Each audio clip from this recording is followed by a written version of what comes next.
What is going on, everybody? Today seems like as good a day as any to take a Miata for a run in the mountains. Am I right? Now, you guys heard me discuss in a previous video things you can look for when you first buy a Miata to make sure that it's safe and make sure that it's good for the car passion initiation. It's something that all Miatas must go through when they are purchased by the Miata dad, and you guys are about to see what that looks like. We're gonna try to expose any weaknesses that this car has right away so I can get them taken care of. So first, let's look at some of the performance specs on this car, and then we'll take it for a good run.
Well, that was a lot of fun. I got several runs this morning in the NB and it held up great. It didn't overheat, which was my biggest concern with this car. In fact, it didn't have any problems at all. And I even got a haircut on the way down.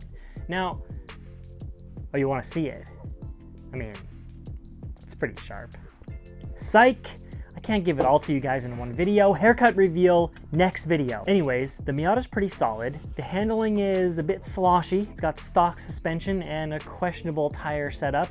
But I will say that even though I'm used to a much higher powered Miata with a ton of grip, it doesn't make a stock Miata any less fun. They're still an absolute blast. As you can see, I was getting through some full sections, wide open throttle, which is my favorite thing to do. Now, I've got several maintenance items to take care of on the NB, which I'll be showing you guys how to do over the next few videos. Don't forget to smash like if you're pumped on Too Soon Jr., the nitrous Miata build. Subscribe if you are new, and I'll catch you in the next one. Peace out.